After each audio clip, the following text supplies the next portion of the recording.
नमस्कार विद्यार्थी मित्रांनो, कशा आहात आपण? सर्व छान असेल. मित्रांनो, आपण 10th स्टँडर्डचं ग्रॅव्हिटेशन त्यामध्ये मित्रांनो आज खूप इंटरेस्टिंग आणि एकदम जबरदस्त चॅप्टरचा आपण पॉईंट जो आहे आपण डिस्कस करणार आहोत, ज्यामध्ये आज आपण पाहणार आहोत सर आयझॅक न्यूटन या सायंटिस्टबद्दल आपण जे काही इन्फॉर्मेशन जे आहे, सर आयझॅक न्यूटननं काय काय शोध केला आहे, कुठकुठल्या फील्डमध्ये काम केलं आहे, ठीक आहे, आणि नेमकं ग्रॅव्हिटेशनचा कॉन्सेप्ट जो आहे हा कशा पद्धतीने डिस्कवर्स केला हे आपण ऑलरेडी अगोदर 2 लेक्चरमध्ये पाहिलं होतं. फोर्स आणि मोशन, काही कॅन यू रिकॉलचे क्वेश्चन पेज नंबर 1 वरचे, ठीक आहे. तो जर तुम्ही व्हिडिओ बघितला असेल तर आधी तो व्हिडिओ बघून घ्या. त्या व्हिडिओची लिंक तुम्हाला या व्हिडिओच्या डिस्क्रिप्शनमध्ये भेटून जाईल, ठीक आहे. तिथे तुम्ही जाऊन तो बघू शकता, ठीक आहे. तर आज आपण बघणार आहोत सर आयझॅक न्यूटन यांच्यावर बेसिक कॉन्सेप्टल नॉलेज, ठीक आहे. काही मोस्ट इम्पॉर्टंट माहिती आहे, इन्फॉर्मेशन आहे, ते आपण डिस्कस करणार आहोत. त्यानंतर बघणार आहोत CPF, ठीक आहे. काय सर CPF? Centripetal force. काय बघणार आहोत? सेंट्रीपिटल फोर्सचा कॉन्सेप्ट आपण समजून घेणार आहोत आणि याचा फॉर्म्युला, ठीक आहे. आता फॉर्म्युला का? कारण की यामध्ये आपल्याला सेंट्रीपिटल फोर्समध्ये मित्रांनो या ठिकाणी आपल्याला महत्त्वाचे आहेत न्यूमेरिकल्स, ठीक आहे. न्यूमेरिकल्स यामध्ये खूप भारी आहेत, ठीक आहे. न्यूमेरिकल्समध्ये आपल्याला पाहायचे आहेत कॉन्सेप्ट नॉलेज, ठीक आहे. त्यानंतर आपल्याला पाहायचं आहे concept of Kepler's law. Kepler's law नेमका कसा आला आहे, ठीक आहे. तर laws about the laws of planetary motion, ठीक आहे. जे काही प्लॅनेटच्या केसमध्ये लॉज आहेत ते आपल्याला केपलर्सनं दिलेत, ठीक आहे. तर ते आपण लॉजची इन्फॉर्मेशन जे आहे नेमकं केपलर लॉज ऑफ मोशन कशा पद्धतीने डिस्कस केले, काय थिअरी होती, ठीक आहे, ते आपण या व्हिडिओमध्ये डिस्कस करणार, ठीक आहे. तर फर्स्ट ऑफ ऑल आपण बघणार ग्रॅव्हिटेशन, ठीक आहे. तर ग्रॅव्हिटेशन याकरता कॅपिटल G जो आहे ग्रॅव्हिटेशनचा आपल्याला बघायचा आहे समोर. तर G is a universal gravitational constant. G जो आहे हा कोण आहे आपल्याकडे? युनिव्हर्सल ग्रॅव्हिटेशनल कॉन्स्टंट आहे, ठीक आहे.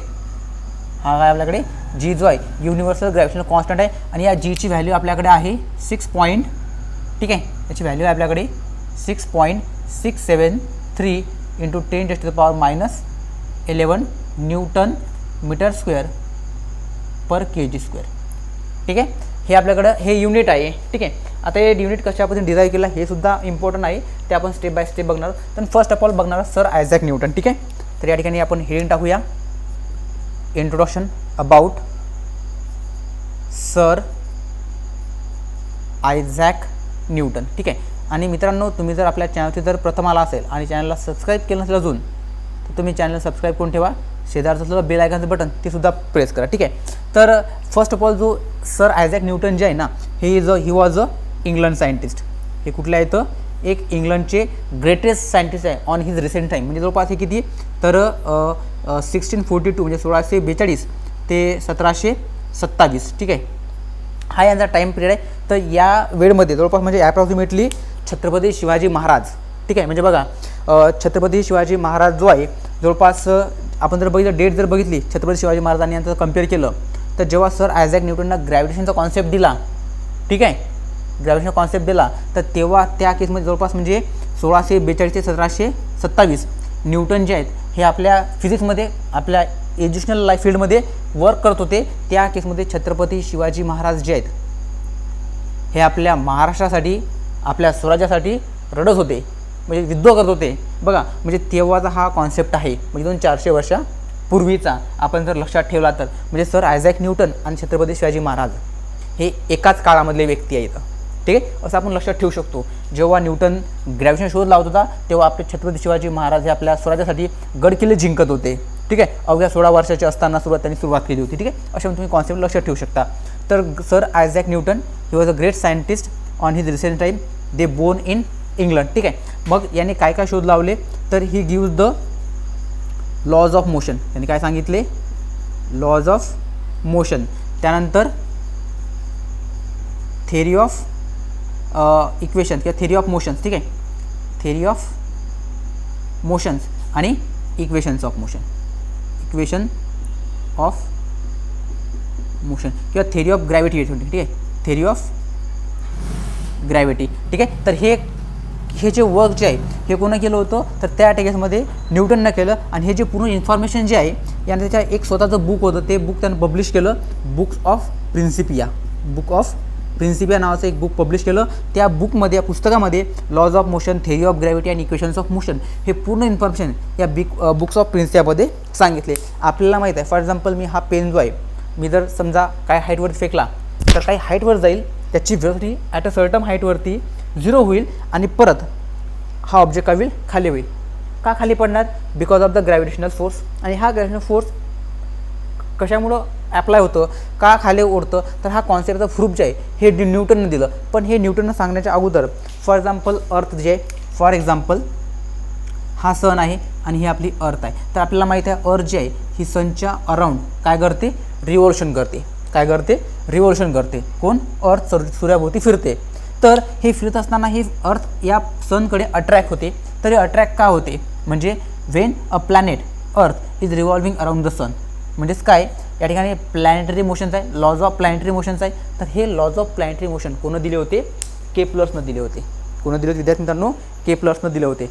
इथपर्यंत क्लिअर आहे का? सर्व आवाज आणि ऑडिओ व्हिडिओ पूर्ण क्लिअर येत आहे का? कमेंट्स करा. ठीक आहे. हे कोण दिले? केप्लर्सनं दिले होते. पण माझा प्रश्न आहे या ठिकाणी की केप्लर्सचा काही ऑप्शन घेतले होते की हा जो अर्थ आहे हे सूर्याभोवती फिरतं आहे. ठीक आहे, क्लिअर आहे. पण हे सूर्याभोवती फिरते आणि कुणीकडे अट्रॅक्ट होते? सनकडे. तर हे अट्रॅक्ट का होते, का फिरते, याचं रिझन केप्लर नाही देऊ शकला. तो रिझन न्यूटननं दिलं त्याच्या मॅथमॅटिकल बेसच्यावरती. म्हणून थेरी ऑफ ग्रॅव्हिटी हा जो कॉन्सेप्ट जो आहे हा त्याने त्या ठिकाणी डिस्कोर्स केला. ठीक आहे. आणखीन काय म्हणता येईल आपल्याला? Before the right of this book of Principia when Kepler's gives the, या ठिकाणी केप्लरचा पॉईंट महत्त्वाचा आहे. Kepler's gives the 3 laws of planetary motion. ठीक आहे, प्लॅनेटरी मोशन म्हणजे न्यूटननी याचं प्रूफ देण्या अगोदर, ठीक आहे, जवळपास किती 15 सेंचुरी म्हणजे हा जवळपास 16व्या शतकामध्ये, जवळपास 15व्या शतकामध्ये केप्लर्सनं लॉज ऑफ प्लॅनेटरी मोशन सांगितले होते. 3 लॉज दिले होते. ते 3 लॉज कोणते आहेत तेच आपल्याला या ठिकाणी या नेक्स्ट पॉईंटमध्ये आपल्याला पाहायचे आहेत. ठीक आहे, खूप महत्त्वाचे आहे. यावरती बोर्डमध्ये एक्झाम नक्की येतो, क्वेश्चन येतो. ठीक आहे. तर दिस Kepler's law did not prove any proof about why planets are revolving around the sun. That proof is given by the Newton on this mathematic basis. मॅथमॅटिकच्या बेसवर त्यांनी न्यूटनने दिलं. याच्या व्यतिरिक्त न्यूटनने कोणकोणत्या फील्डमध्ये वर्क केलं? When Newton are work in a various different kinds of field such as light, heat, sound and mathematics. ठीक आहे, हे महत्त्वाच्या ब्रांचेस आहेत ज्यामध्ये न्यूटनने काय केलं, आपलं वर्क केलं. कोणकोणतं? तर हीट, साऊंड, त्यानंतर लाईट, ठीक आहे, आणि ही अँड मॅथमॅटिक्स. ठीक आहे, या वेगवेगळ्या फील्डमध्ये जे आहे न्यूटनचं खूप मोठं योगदान आहे. ठीक आहे, ओके. त्याचबरोबर न्यूटननी मॅथमॅटिक्सची एक न्यू ब्रांच जी आहे ही इन्व्हेंटेड केली होती, शोधली होती. That mathematics branch is non as calculus. ठीक आहे, हे लक्षात ठेवा, हे विचारते महत्त्वाचं आहे की मॅथमॅटिक्सची एक न्यू ब्रांच आहे ही कोणी इन्व्हेंटेड केली? तर कोणी केली रे? न्यूटननं केली. त्याचं नाव काय? कॅल्क्युलस. याच्या व्यतिरिक्त काही महत्त्वाचे ॲप्लिकेशन जे आहेत फिजिक्सचे, महत्त्वाचे काय ॲप्लिकेशन्स हे सुद्धा शोधून काढले कोणी? न्यूटननीच. याच्या व्यतिरिक्त खूप महत्त्वाचं म्हणजे पहिला रिफ्लेक्टिंग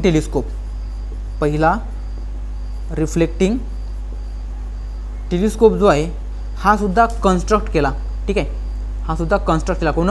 तर पहिला रिफ्लेक्टिव्ह टेलिस्कोप कन्स्ट्रक्ट केला न्यूटननी केला आहे. ठीक आहे, मी तर म्हटलं टेलिस्कोप बनवला कोण? तर तो बनवला आहे गॅलिलिओनं. ठीक आहे, पण रिफ्लेक्टिंग टेलिस्कोप जर कन्स्ट्रक्ट कोण केला असेल तर तो म्हणजे कोण आहे? न्यूटन आहे आपल्याकडे. ठीक आहे, तर ही आपली इन्फॉर्मेशन होती. पेज नंबर 2 वर तुम्हाला एक छोटा बॉक्स दिला आहे. त्या बॉक्समध्ये पूर्ण डिटेलमध्ये इन्फॉर्मेशन्स आहे. ती इन्फॉर्मेशन तुम्हाला मी शॉर्टमध्ये या ठिकाणी पॉईंटच्या स्वरूपात सांगितलेली आहे. ठीक आहे, तर आय होप तुम्ही सुद्धा ही इन्फॉर्मेशनच्या पॉईंटच्या स्वरूपात लक्षात ठेवा. ठीक आहे, जेणेकरून यावरती जर समजा बाय चान्स 1 मार्क्सचा क्वेश्चन MCQ असेल किंवा फिलिंग द ब्लँक्स असेल, ठीक आहे, किंवा आणखीन कुठल्या क्वेश्चन येऊ शकतं त्यामध्ये ट्रू फॉल्सच्या स्वरूपामध्ये, तर यावरती एखादा क्वेश्चन येऊ शकतं. किंवा आपल्याला इन्फॉर्मेशन जे आहे माहीत असणं खूप गरजेचं आहे. ठीक आहे, हे होते आपली सर आयझॅक न्यूटनची. ओके, आता आपल्याला पाहायचं आहे कॉन्सेप्ट CPF. कोणता बघायचा आहे? CPF. ठीक आहे, आणि ऑरमध्ये एक देतो आहे तुम्हाला CPF आणि दुसरा आहे CFP. ठीक आहे, CFF 2 फोर्स आहे आपल्याकडे. एक CPF आहे आणि CFF आहे. तर आपल्याला यावर्षी जे आहे फक्त CPF दिला आहे. आणि जेव्हा तुम्ही हायरमध्ये जाणार 11वी 12वीला जाणार तर तुम्हाला CFF असणार. ओके, तर CFF म्हणजेच काय, सेंट्रीफ्युगल फोर्स. कोणता असतं, सेंट्रीफ्युगल फोर्स. आणि CPF म्हणजे काय, सेंट्रीपिटल फोर्स. ओके, तर लेट्स आपण सेंट्रीपिटल फोर्स जो आहे तो आपण कॉन्सेप्ट समजून घेऊया. ठीक आहे, तर याला आपण इरेज करूया. ठीक आहे, लाईटची स्पीड काय असेल मित्रांनो, कमेंट्स करा. लाईटची स्पीड. ओके, बघा आता आपल्याला पाहायचं आहे CPF म्हणजेच कोण, सेंट्रीपिटल फोर्स. बघा सेंट्रीपिटल फोर्स. ओके, आता या ठिकाणी जर आपण बघितलं centripetal force. Okay, centripetal force, तर सेंट्रीपिटलचं फोर्सचं जर मी मिनिंग काढलं तर सेंट्रीपिटलचं मिनिंग होते सिकिंग. काय होते, सिकिंग. ओके, आता सिकिंग म्हणजे काय, टुवर्ड्स द सेंटर. काय होते, टुवर्ड्स द सेंटर. म्हणजे असा ऑब्जेक्ट तो काय सेंटरकडे अट्रॅक्ट होत आहे. कुणीकडे अट्रॅक्ट होत आहे, सेंटरकडे. फॉर एक्झाम्पल सेंट्रीपिटल फोर्स आपण लक्षात घेऊया. तर फॉर एक्झाम्पल सेंट्रीपिटल फोर्स पाहण्या अगोदर मी एक गोष्ट सांगितली होती की मोशन. ठीक आहे, आपण काय पाहिलं, मोशन. म्हणजेच मोशन म्हटल्यापेक्षा आपण म्हणता येईल त्याला फोर्स म्हणता येईल. काय म्हणता येईल, फोर्स. म्हणजे एखादा ऑब्जेक्ट, हा समजा एक ऑब्जेक्ट आहे. ठीक आहे, हा एक हेवी बॉल आहे. ठीक आहे, किंवा कुठलाही एक ऑब्जेक्ट आहे.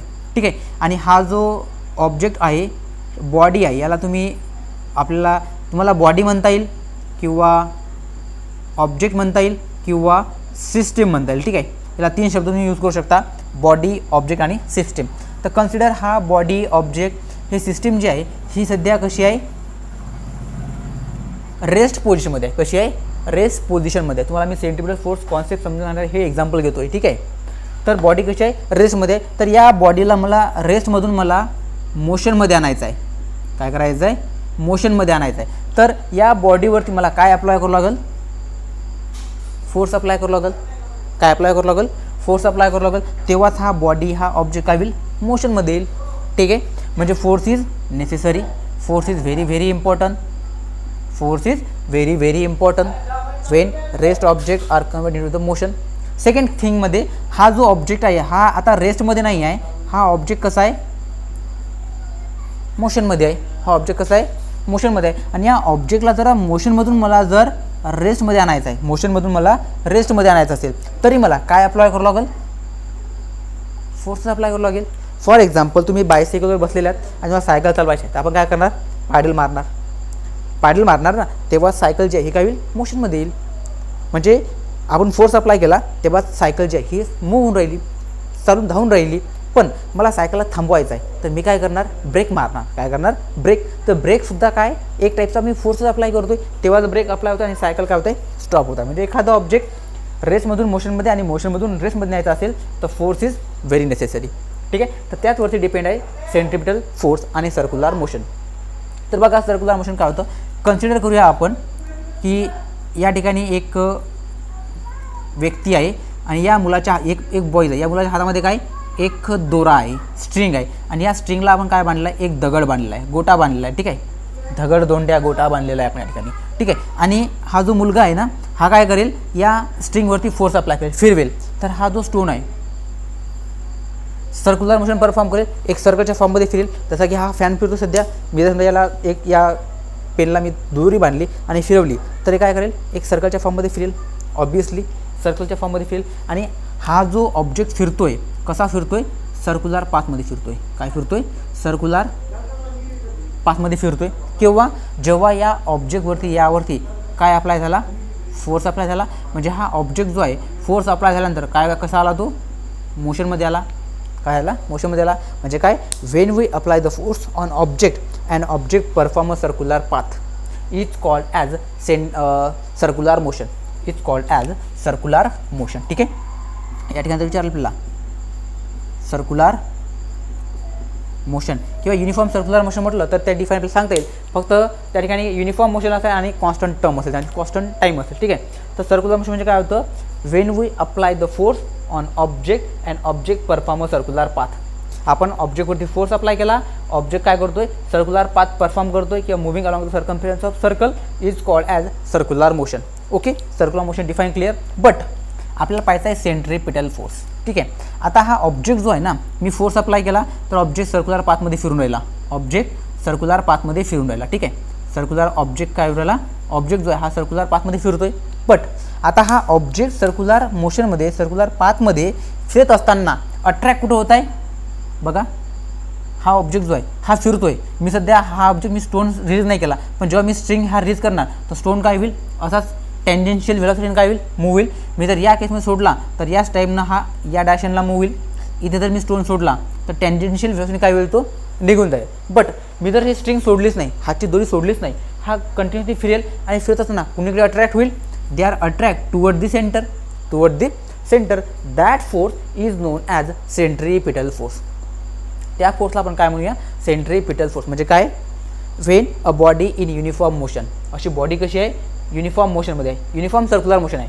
बघा वर्ड कोणता आहे, सर्क्युलर. ठीक आहे, वर्ड टाका. When a body is uniform circular motion, force is act on it and it directed toward the centre. म्हणजे एखाद्या ऑब्जेक्टवरती बॉडी जी आहे ही युनिफॉर्म मोशनमध्ये आहे, युनिफॉर्म सर्क्युलर मोशनमध्ये आहे आणि ती बॉडी जी आहे हे युनिफॉर्म मोशनमध्ये कशामुळे आहे, due to the acting on a force. आणि फोर्स ॲक्टमुळे झालेला सर्क्युलर मोशनमध्ये आहे आणि मोशनमध्ये फिरत असताना ती बॉडी ते ऑब्जेक्ट कुठं अट्रॅक्ट होत आहे, सेंटरकडे अट्रॅक्ट होत आहे. तर त्या फोर्सला आपण काय म्हणतो, आपण सेंट्रीपिटल फोर्स. ठीक आहे. आता बघा मी CPF का लिहिलं आहे, सेंट्रीपिटल फोर्स लक्षात राहण्याकरता लिहिलं आहे सेंट्रीपिटल फोर्सचा फॉर्म्युला. ठीक आहे.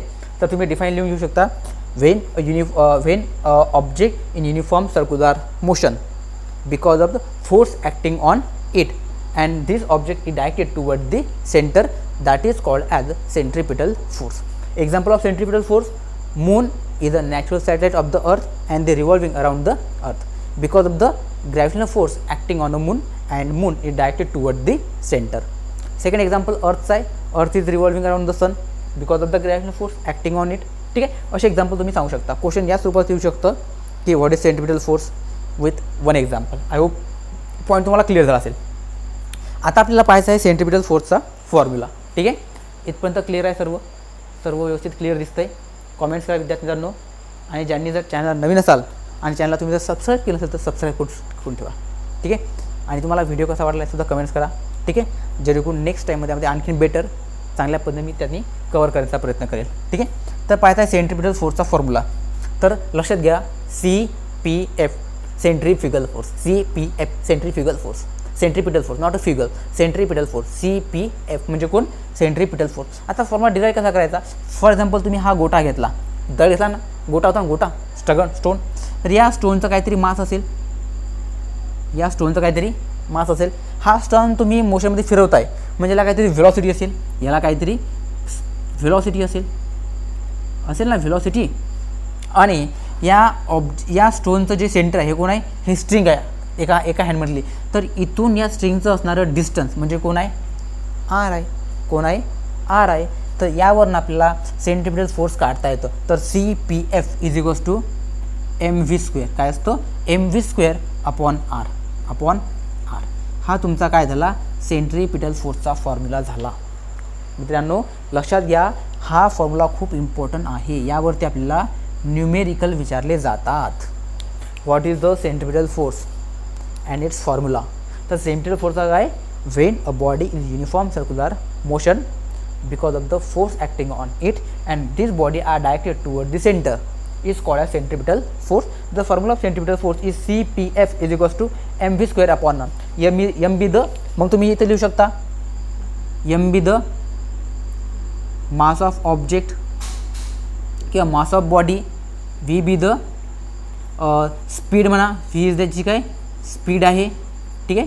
आणि R be the distance, R be the काय डिस्टन्स आहे किंवा त्याचं काय रेडियस आहे. ठीक आहे. This is the point. कशाचे, याला आपण एक्सप्लेन करू शकतो mv² अपॉन आर. तर नेमकं याचा यूज करू असणार, तर याचा यूज आपल्याला न्यूमेरिकलमध्ये येणार आहे. ओके. इथपर्यंत क्लिअर आहे. ओके. इथपर्यंत क्लिअर असेल तर तुम्हाला स्क्रीनशॉट घ्यायचा असेल तर तुम्ही स्क्रीनशॉट त्या ठिकाणी घेऊ शकता. ओके. सो आता आपण जाऊया आपल्या नेक्स्ट कॉन्सेप्टकडे. यामध्ये सेंट्रीफ्युगल पण आहे. तुम्हाला जर माहिती असेल सेंट्रीफ्युगल फोर्स तर कमेंट्स करा. ठीक आहे. आपल्या सिलेबसमध्ये नाही आहे, पण तुम्हाला जर जाणून घ्यायचं असेल तर कमेंट्स करा. नेक्स्ट व्हिडिओमध्ये आपण शॉर्टमध्ये आपण पाहूया. ठीक आहे. पण आपल्या सिलेबसमध्ये नाही आहे तर मी या ठिकाणी कवर नाही करत, तो त्या ठिकाणी घेणार नाही मी. ठीक आहे. घ्यायचं असेल तसं तुम्ही कमेंट्स करा. आपण नेक्स्टमध्ये घेऊया. ठीक आहे. सेंट्रिपिटल म्हणजे काय होतं, असा फोर्स जो ऑब्जेक्टला कुणीकडे अट्रॅक्ट करून राहिला, सेंटरकडे अट्रॅक्ट करतोय. ठीक आहे. तर लक्षात ठेवा, छत्रपती शिवाजी महाराज आणि न्यूटन हे एकाच इयरमध्ये होते. ठीक आहे. म्हणजे जेवढे काही सायंटिस्ट होते, जेवढे काही एज्युकेशन फील्डमध्ये तर बघितलं आपण, जेवढे काही शोध लावलेले आहेत, हे बाहेरचे सायंटिस्ट आहेत. आपल्या इंडियामध्ये का नव्हते, भारतामधले का नव्हते, कारण तशी सिच्युएशन भारतामध्ये तशी नव्हती. म्हणजे तेव्हा आपण दुसऱ्यांच्या अंडरमध्ये काम करायचो, ते इंग्रजांच्या काळामध्ये. ठीक आहे. त्यामुळं, नाहीतर आपण सुद्धा, आपले पण सायंटिस्टसुद्धा खूप असते या ठिकाणी. असो, बघा त्यानंतर सेकंड कॉन्सेप्ट आहे केपलर्स लॉ. ठीक आहे. आता नेमकं केपलर्स लॉ नेमकं काय घेऊ शकतो. ठीक आहे. केपलर लॉचा तुम्ही जर कॉन्सेप्ट बघितला, तुम्हाला दिला आहे. ठीक आहे. तर केपलर लॉ जो आहे, ठीक आहे, नेमकं काय होतं की ऑब्जेक्ट जो आहे किंवा प्लॅनेट जो आहे हा मोशन करतो आहे. ठीक आहे. त्यावरनं केपलर्स लॉ शोधून काढले. तर केपलर्स लॉ जे सांगितले कोण, केपलरनं सांगितलं. तर केपलरचं जर पूर्ण नाव बघितलं आपण, तर केपलरचं फुल नेम आहे जॉन केपलर्स. काय नाव त्याचं, जोहान्स केपलर्स. ठीक आहे. Johan Keplers. ठीक आहे. याचा इंट्रोडक्शन जो आहे तो सुद्धा आपण नेक्स्ट व्हिडिओमध्ये आपण पाहणार आहोत. ठीक आहे. पण अगोदर ते कॉन्सेप्ट समजून घ्या केपलरचा लॉ नेमका काय. तर जेवढे काही आपले जर बघितले आपण युनिवर्स, काय बघितले आपण, युनिवर्स. ठीक आहे. तर ही समजा आपली काय, ही आपली पूर्ण आहे युनिवर्स. कोण आहे आपली, ठीक आहे, हे आपली युनिवर्स आहे. आता या युनिवर्समध्ये आपली काय, सोलार सिस्टीम आहे. कोण आहे, सोलार सिस्टीम. तर हे पूर्ण होल युनिवर्स आहे. या युनिवर्समध्ये ही आपली कोण आहे, सोलार सिस्टीम. ठीक आहे. सोलार सिस्टम आहे. तर सोलार सिस्टममध्ये सर्वात मोठा स्टार जो आहे हा कोण आहे, सन आहे. सर्वात मोठा स्टार कोण आहे, सन आहे. आणि सन नंतर असे आपल्याकडे 1 2 3 4 5 6 7 8 असे काय येतं, काही स्टार आहेत, काही प्लॅनेट्स आहेत. ठीक आहे. ठीक आहे. सोलार सिस्टममध्ये, तर सोलार सिस्टममध्ये हे जे अर्थ आहे किंवा कुठलाही प्लॅनेट असेल हा रिव्हॉल्युशन करतो अराउंड द सन. म्हणजे काय, लॉज ऑफ प्लॅनेटरी मोशन हे कोण दिले, केपलर्सने दिले. तर as a that time all the motions of planet and their position can be seen our naked eyes. त्या केसमध्ये सुरुवातीला पूर्ण उघड्या डोळ्यांमध्ये पाहायला जात होतं. पण after some time he discovered the telescope. मग टेलिस्कोपच्या सहाय्यानं काय केलं, जे काही लॉज ऑफ प्लॅनेटरी मोशन्स आहे हे आपण शोधून काढले. तर त्याचा कॉन्सेप्ट काय तो आपल्याला या ठिकाणी पाहायचा आहे. ओके. तर मला काय सांगायचं आहे तुम्हाला समजून घ्या. तर बघा या ठिकाणी कन्सिडर, आपण एक अर्थ कन्सिडर करू. काय, कन्सिडर अर्थ. आता अर्थ जी आहे ना, ही आहे एक्झॅक्टली स्पेरिकल नाही आहे. अर्थ जी आपली कशी आहे, आपली अर्थ जी आहे ही आपली इलेप्टिकल शेप आहे.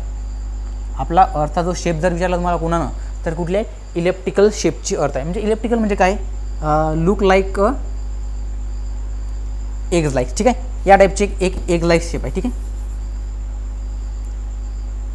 ठीक आहे. या टाईपचा, ठीक आहे, एक अंड्यासारखा शेप आहे, एग्ज लाईक शेप.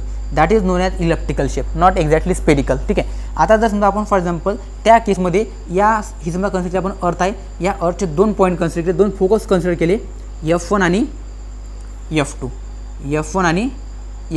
आणि या अर्थवरती कुठेही 3 पॉईंट घेतले. याला म्हटलं मी एक पॉईंट घेतला ए पॉईंट, या ठिकाणी घेतला बी पॉईंट आणि या ठिकाणी घेतला सी पॉईंट. ठीक आहे. ओके. काही अडचणीपर्यंत याला आपण असं म्हणूया. ठीक आहे. आता मी काय करणार, या ठिकाणी 2 फोकस आहेत, एक F1 आहे, एक F2 आहे, कन्सिडर केले आपण जस्ट. ठीक आहे. आणि मी ए प्लॅनेटचं डिस्टन्स जे आहे F1 आणि F2 पासून जॉईन केलं. म्हणजे मी काय केलं, AF1 आणि AF2ला जॉईन केलं. काय जॉईन केलं मी, AF1 प्लस AF2 केलं, AF2. ठीक आहे. कुठल्या, पहिल्या केसमध्ये. दुसऱ्या केसमध्ये BF1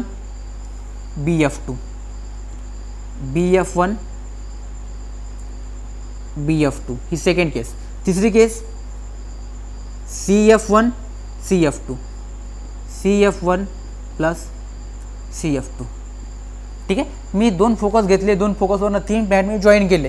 तर यातून कन्क्लुजन काय येतं, या ठिकाणी कन्क्लुजन असं येतं की AF1, कन्क्लुजन काय ठिकाणी, AF1 प्लस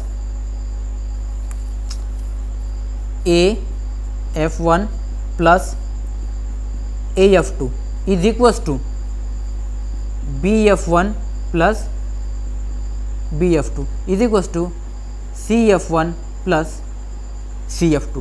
म्हणजे जे काही डिस्टन्स आहे AF1 प्लस AF2 हे इक्वल्स टू आहे कोणाच्या BF1 प्लस BF2 हे इक्वल्स टू आहे CF1 CF2. म्हणजे जे काही डिस्टन्स आहे from the centre of the earth किंवा sun and the surface of the earth किंवा सरफेसवरचं कुठल्याही ऑब्जेक्टचं डिस्टन्स जे आहे हे फोकसवर पॉईंट हे काय असणार सेम असणार इक्वल असणार असं त्याच्या लक्षात आलं होतं.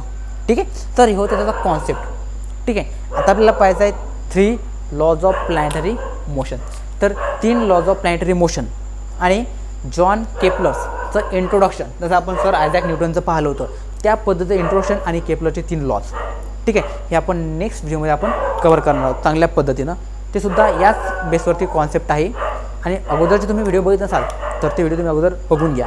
ठीक आहे, आणि हा व्हिडिओ तुम्हाला कसा वाटला नक्की तुम्ही कॉमेंट्स करा आणि तुम्ही जर चॅनलवरती नवीन असाल तर चॅनल सबस्क्राईब करून ठेवा. सो साईडला असं बेल आयकॉनचं बटन ते सुद्धा प्रेस करा जेणेकरून नवीन येणाऱ्या व्हिडिओच्या अपडेट जे आहेत तुमच्यापर्यंत पोहोचत राहतील आणि आपल्या मित्रांना जास्तीत जास्त मित्रांना शेअर करा. धन्यवाद. थँक्यू.